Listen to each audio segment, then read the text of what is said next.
I knew something was wrong the second I walked into the leadership huddle and Vanya's eyes grazed over me like I was a damn paperclip in her inbox. Necessary, but disposable. She didn't know my name. She didn't ask. She just said, "We'll sunset the old systems fast," like I was drywall waiting to be demoed. And everyone else? They just nodded, smiling, like they'd already priced my headstone and moved on. 12 years. That's how long I carried that company like a spinal brace. My title, Business Systems Director, didn't cover half of it. I built the protocols that kept our global warehouse network from collapsing under its own weight, designed the routing logic that shaved millions off shipping delays, signed off on every damn API integration, licensing handshake, and trust certificate. I didn't showboat, didn't schmooze at investor dinners, but when something broke in Osaka or Rotterdam, my phone rang. Not Vanya's, not the CTO's, mine. And when Marshall, the founder, the guy who actually read the architecture reports, stepped down, Vanya swept in with a synthetic smile, a portfolio of influencer photos, and a Harvard MBA she flashed like a fake badge at a crime scene. Her PowerPoint said, "Recalibrate, replatform, reimagine." My gut said, "Run." She brought her own team, a baby CTO from some failing startup, and an EA who called herself a time architect. Jesus. Listen, before we go further, if you're even thinking about skipping the rest of this story, hit the subscribe button and like the video. Only 3% of folks ever do, but it really helps the team keep telling the stories that execs pray never get leaked.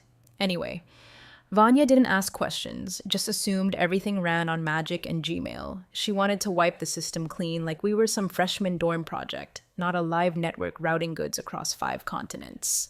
What she didn't know, what no one asked, was that the heart of our system, a little predictive load balancer called Mappin Core, wasn't owned by Norellian, not directly. Years ago, I'd advised Marshall to wrap the core algorithms into a custodial trust, Delaware LLC, hardwired with access safeguards and certificate locks. Why? Because we'd been burned once, early on. A board member tried to license our logic to a third-party distributor behind Marshall's back. After that, Marshall asked me how to protect the crown jewels. I built a vault, made myself trustee, and buried the key under compliance protocols only I could verify. It wasn't ego, it was security. And now, that vault still existed. The registrar still pointed to me. The license chain, Mappin's spine, ran straight through a digital escrow where my name was stamped in black ink. Vanya thought I was a holdover, a relic. The legacy junk drawer you clean out before the IPO roadshow. What she didn't realize is I wasn't legacy, I was leverage. And the moment she smiled at me like she'd already written my termination date in her planner, I started counting down. They called it a strategic pivot, but it felt more like being pushed out of a moving truck while they smiled and waved from the cab. First week, my internal roles started shifting. The systems I used to monitor from end to end, suddenly I was locked out of the registry interface, then the analytics dashboard, then version control, one by one, access denied. They didn't revoke it all at once. No, that would have looked hostile. This was death by permissions. The new CTO showed up like some hyper-caffeinated grad student with a god complex. Hadn't even unpacked his office before he started dropping phrases like agile modularity and elastic CI/CD scaffolds.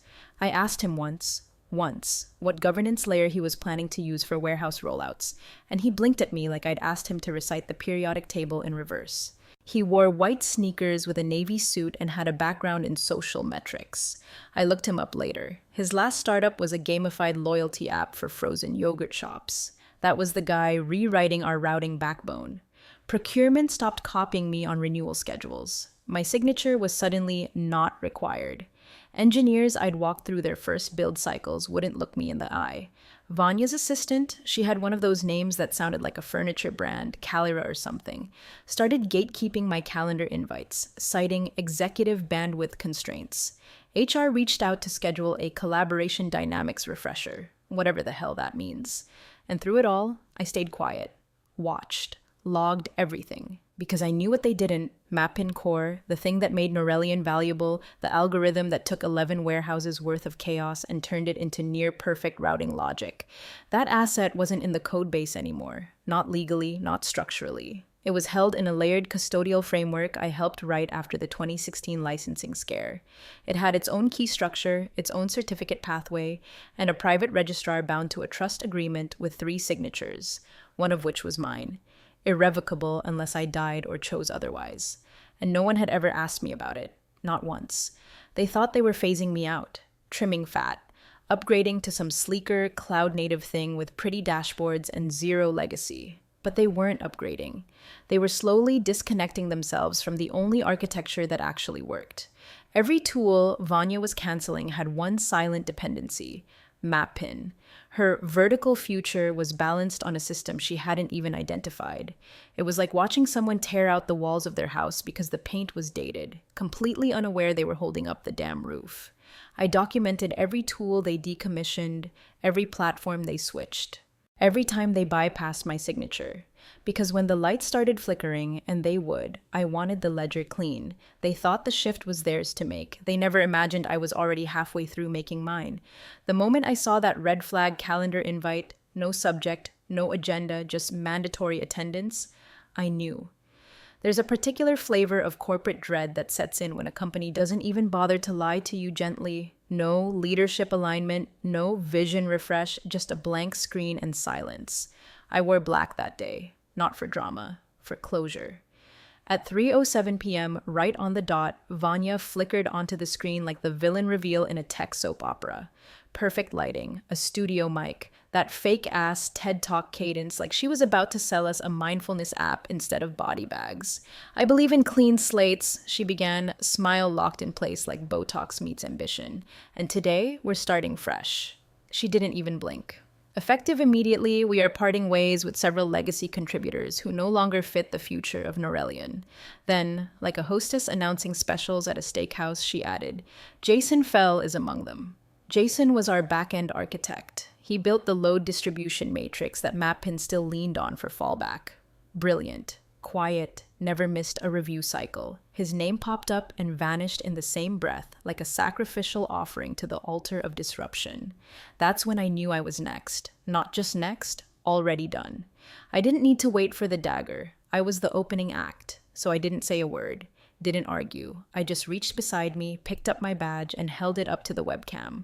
Let it hang there for a second so they could all see it. Then placed it on my desk, centered like an artifact, and stood up. No dramatic monologue, no parting shots, just silence.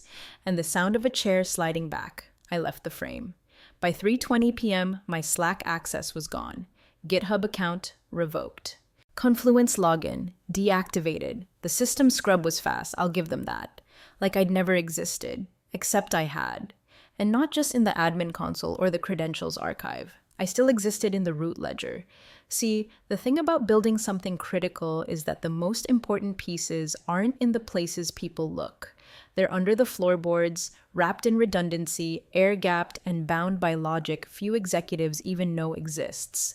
I didn't need to hold on to my corporate credentials because the infrastructure still held on to mine. The registrar for the MapPin licensing handshake still pointed to my private LLC, the blockchain timestamp on the last certificate rotation, still showed my node signature. The API dependency map, half of it didn't even route without trust validation from an escrow token I generated on a machine Vanya didn't even know existed. So sure, they could wipe me from HR, paint me out of the org chart, cut me from payroll, but they couldn't delete what they didn't understand. They fired me from the company, but not from the foundation it still stood on. I didn't cry, I didn't scream, I didn't even turn the ignition toward home. Instead, I took the ramp off I-25 like muscle memory, down to the edge of the industrial park Norelion had long since outgrown. The storage facility still had my name on one of the units. Well, a name. The one tied to the secondary entity Marshall and I created back when we were young and paranoid enough to think redundancy was a compliment. Unit B14, unassuming, windowless, cement walls that didn't care about layoffs or LinkedIn influencers. I opened the keypad box, still marked NOAR MD Escrow Services, and punched in the old code. Inside was my rig. Not pretty, not portable, but armored like a tank. Battery backups, air-gapped cores, no Wi-Fi in or out unless I plugged it with my own hands. Some people build doomsday bunkers. I built one in code, booted it up. Authenticated through 3 layers: token, biometric, key phrase. Then I accessed the ledger. MapPin Core had been humming quietly in production for 8 years. Every warehouse optimization packet, every load time prediction, every overflow prevention warning, that all flowed through its arteries. It wasn't a product, it was the nervous system. And while they'd migrated the UI, rerouted dashboards, and sunset old monitoring tools, the heartbeat was still mine. I ran the script. Not a worm, not ransomware, nothing malicious. Just a clean, notarized reassignment. Root registrar shifted back to the trust. Core license keys revoked and regenerated, tokenized with escrow-flagged authentication. Certificate authorities rolled over with new signers. Every heartbeat of the system that depended on that core framework now pinged a door I'd just quietly closed. It didn't crash, didn't throw an error. MapPin core just went quiet, like a pianist lifting their fingers off the keys mid-performance. The silence louder than a siren, not deleted, not broken, just asleep. Because if you never transfer ownership and then you fire the only custodian, what you're left with isn't theft. It's gravity. The moment I shut the lid on that rig, I felt it. Not relief, not triumph, just the weight shifting back to where it belonged. Norellian's leadership thought the system was theirs, but it had always been mine to steady, mine to sign, mine to maintain. And now it simply stopped holding them up. Their foundation didn't collapse. It just let go. At 4:12 p.m., the first alert pinged. A Fortune 100 client out of Chicago. Their overnight distribution center flagged the core routing API as invalid. License key rejected. Most of the time that meant a sync issue, a cache hiccup, something small, except this time the request didn't bounce. It died. No fallback, no degraded mode, just silence. At 4:17 p.m., another alert. This one internal. Warehouse dashboards along the western corridor, Boise, Albuquerque, Temecula flashed red. Not a server crash, a permissions failure. Their routing engines couldn't access the predicted load tables, which meant every automated dispatch would have to go manual, which meant delays, which meant missed windows. At 4:23 p.m., the CTO got on the internal call, smug and clueless as ever, and said, "Must be a cert expiration. We'll roll it forward." A junior engineer, Greg, I think, someone I mentored through his first integration sprint, muted and unmuted 3 times before finally speaking. "Sir, none of the certs are set to expire for another 113 days. I checked the chain myself." The CTO's face twitched. Then he pivoted into jargon, maybe a handshake bug, but it was already clear he was guessing. Then came the cascade. Attempts to access the root registrar failed. DevOps tried to initiate a DNS refresh and got locked out. Legal tried to verify license ownership against the last update file, only to find the file path now pointed to a defunct subdomain. The Zoom call itself froze for a handful of users. Azure flagged 3 simultaneous authentication anomalies originating from IPs in different states. MFA failed for one of the senior engineers. By 4:47 p.m., they were in a panic. At 4:53 p.m., an executive assistant reached out to the client liaison team to prepare a press holding statement.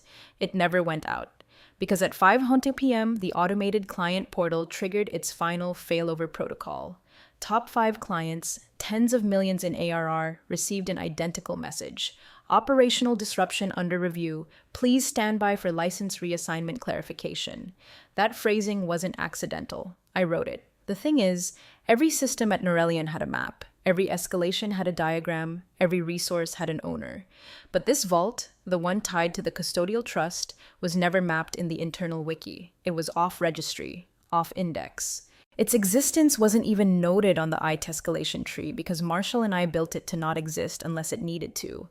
And now it needed to. They spun up recovery rooms, war rooms, RACI charts, calls to outside consultants. But it didn't matter because they were searching for a door with no hinges, a system with no login page, a foundation they didn't even know was beneath their feet. They thought they could push the old guard out and run the future on vibes and jargon, but they never asked the most dangerous question in operations: who holds the keys? And now, they were locked outside a house they didn't even know they'd been renting. The emergency operations call felt like watching a live autopsy, except the body on the table was still twitching, and no one wanted to admit who'd held the scalpel. It was 9:41 p.m. Denver time. Everyone looked wrecked, sleeves rolled, ties undone, glossy foreheads from hours of pacing and blaming and Googling phrases like custodial license recovery protocol, like that was something you could just download and run. Vanya had gone full executive crisis mode, hair down, glasses on, playing the role of concerned but competent. She kept repeating words like alignment and business continuity, like they were spells that might undo the fact that millions of dollars in active logistics routing had frozen like a digital stroke. The CTO, whose name I still hadn't bothered to learn, was half whispering to someone off screen, clearly trying to get a last-minute lifeline from some junior dev who once sat near the old data staging scripts. Then Dana leaned in. Dana from compliance. The last original thread from Marshall's founding team. She'd been quiet all night, watching, listening. That kind of stillness you only get from people who know the rules because they wrote half of them. "I have a question," she said, voice as flat and calm as a sunrise after a storm. The room stilled. Even Vanya stopped mid-sentence. Dana kept her gaze locked on the screen like she wasn't asking, she was cross-examining. "Who currently holds the credentials to MapPin Core's trust chain?" No one answered. The CTO glanced sideways like maybe Legal had the answer. Legal's block of screens all muted themselves at once, like cowards ducking behind procedural red tape. Vanya blinked, lips parting, but nothing came out. Dana didn't blink. Because if that asset is tied to an irrevocable custodial trust, and I believe it is, then unless a notarized transfer has been logged and filed, we don't own it. You could hear the oxygen leave the room. No denial, no outrage, just silence. She waited one beat longer, then added the sentence that finally cracked the surface of their delusion. "You need to call her." The pronoun landed like a sledgehammer. Not him. Her. Not the CTO, not Legal, not Vanya, me. That's when it clicked for them. All of it. This wasn't sabotage. This wasn't a breach. No one had hacked anything. The trust wasn't broken. It had simply been activated by the very people who violated its terms. They fired the trustee. They voided the one handshake that mattered. The foundation didn't collapse. It was reclaimed. By someone who had never left the system, only stepped back far enough to let them bury themselves in ignorance. They didn't lose control of MapPin. They never had it to begin with. The first message came in at 10:22 p.m. from Legal, from some junior associate whose voice cracked halfway through the voicemail. "We're hoping to clarify some asset concerns related to the MapPin stack. If you could, please call us back at your earliest." Click. No number left. No callback window. They already knew they were late. At 11:03 p.m., Vanya's name popped up in my inbox. Subject line, urgent discussion, legacy infrastructure. The body was 4 sentences of performative diplomacy, calling me a valued contributor to Norellian's growth, and asking to collaborate toward a swift and mutually beneficial resolution. I read it twice. Noticed she still didn't say my name. I closed the email, no reply. By midnight, the Whisper network inside the executive chain was hemorrhaging confusion. The merger team had sent over their due diligence package earlier that week. $270 million from Halstead Industries, contingent on verified ownership of all core IP and routing assets. Standard clause, standard risk check. What they didn't expect was Dana's disclosure. At 12:41 a.m., she filed it straight into the shared deal room. Core optimization system, MapPin Core, is currently held in an irrevocable custodial trust. Access and ownership not formally transferred to Norellian at time of last trustee dismissal. That single paragraph detonated the deal room. Halstead's counsel flagged the filing within the hour. They didn't panic, yet, but the language shifted fast. Asset exposure. Chain of title. Potential non-performance. I watched it all unfold from the log mirror I'd embedded into Norellian's audit interface 4 years ago. It was supposed to be for compliance testing, just a way to ensure record integrity across internal systems. I used it now like a silent confession booth, watching them scramble to document a history they never bothered to understand. At 2:38 a.m., a password reset attempt hit my secondary email, their third one that night. The domain tag told me it came from a machine registered to their Azure admin node. They were trying to ghost themselves in through my old credentials, thinking maybe I hadn't wiped the hooks clean. I hadn't, because I hadn't needed to. There was nothing left to reset. nothing left to gain access to. Mappin Core wasn't broken, the system wasn't corrupted, no data was compromised, it just didn't belong to them anymore. Or maybe it never had. They built their castle on land they never owned, and now the deed had surfaced. Ownership wasn't revoked, it was revealed. Marshall's name lit up my phone at 6:12 a.m. I hadn't heard from him in nearly a year, not since his farewell party, where he handed out custom whiskey tumblers and told everyone to take care of the house. He hadn't meant the building, he'd meant the system, the soul of it. His voice was rough, but clear. Did you really hold on to the vault? I didn't hesitate. I held it until someone trustworthy arrived. He gave that same gravelly laugh he used to pull out when board meetings got too self-congratulatory. But this one ended short. Can it be transferred? Yes, I said, with consent. A pause. Not just yours? No, not anymore. At 7:03 a.m., Vanya's assistant sent over a draft agreement. The subject line was Resolution Path. The body read like it had been written by someone who'd been coached to sound collaborative but still couldn't quite hide the arrogance.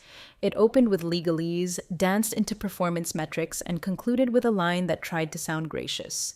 We appreciate your past contributions and hope you'll support the transition for the good of the company, as if they were doing me a favor by inviting me back to clean up their mess. I didn't even redline it, just forwarded it back untouched with one sentence. Incorrect premise. I'm not your asset to negotiate. Then I forwarded the original custodial charter, time-stamped, signed, and notarized in 2017 to Halstead's legal team. Let the actual adults in the room take it from there. By 9 o'clock a.m., Halstead's GC had reviewed the entire framework. I could almost hear their pen tapping through the screen. They reached the critical line, buried halfway down page 6 under subsection 4.2.3. In the event of custodial reassignment, no transfer shall be enforceable following involuntary termination of the active trustee unless accompanied by formal release documentation, signed by said trustee and countersigned by founding entity or successor with full fiduciary standing. Translation: fire me and you don't get the keys. They couldn't bluff, couldn't override, couldn't substitute some junior admin with Azure tokens and call it good. It was ink and chain of custody. Real authority. Halstead paused everything. The deal, the briefing, the PR rollout. They scheduled a new call. Urgent, high priority, internal only. Legal, compliance, and Marshall. And me. Same time as the official acquisition call. I didn't need to rehearse. I didn't need to prepare a statement. There was no emotion left to drain. Just architecture. Just leverage. Vanya had tried to build a future by burning the past. Now, to get to that future, she'd have to walk through the ashes, barefoot. The screen loaded like a curtain rising. Clean background, polished logos, a row of anxious executives pretending their world hadn't just been turned upside down. Halstead's chair started with the usual pleasantries, but the tension in the room was thick enough to slice with a stylus. Everyone on the Norellian side looked like they'd spent the night sweating through silk sheets. Except for Vanya. She looked immaculate. Blazer crisp, hair swept into that tight LinkedIn bun she wore for big investor meetings. Expression composed like she still had cards to play. She greeted the chair like nothing had happened, like the house wasn't burning behind her. And now, the chair said, smiling thinly, let's introduce the custodial majority holder of Mappin Core per yesterday's legal confirmation. Then came the moment I clicked the camera on. No introduction, no grand entrance. Just me, sitting in front of a blank wall, with every receipt tucked behind my calm expression. Vanya didn't move at first, then her jaw twitched. No, she whispered, not even to anyone in particular, just the kind of reflex denial that leaks out when the scaffolding finally buckles. That's impossible. I nodded once. Good morning. She blinked, lips parting, searching for something to say, but there was nothing left in the script. No pivot, no recovery slide, just the stark, unwelcome realization that she was no longer in control, and maybe never had been. Across the screen, Dana didn't smile. She didn't need to. She just looked at me with that measured, steady gaze of someone who'd waited long enough for the world to correct itself, then gave a slow, satisfied blink. a nod in another language, the kind that says, finally. I opened the notarization interface, uploaded the digital release. Time-stamped, backed by escrow authority, locked to a single condition. Custodial transfer authorized upon immediate resignation of Vanya Keel from all executive roles, with no reinstatement or advisory retention, verbal or written. There was a beat of silence. The chair glanced at Halstead's legal rep, who nodded once. No debate, no motion to amend. The condition is accepted, the chair said. I hit submit. Access keys restored, API routes reactivated, dashboard latency dropped to 0 across 5 continents in under 12 seconds, and with that, Norellian's heartbeat returned. Not because they fixed anything, but because I allowed it. Later, someone from Halstead would ask for a follow-up call to discuss potential ongoing advisory roles. I told them to put it in writing and send it to my firm, now operating out of its own LLC. I named it Mappin Legacy. Vanya disappeared from the press release that afternoon. No farewell, no LinkedIn post. Just a digital erasure, like a typo someone got tired of excusing. They thought they'd cut dead weight. They thought I was just a leftover from a slower era. But I wasn't legacy, I was escrow.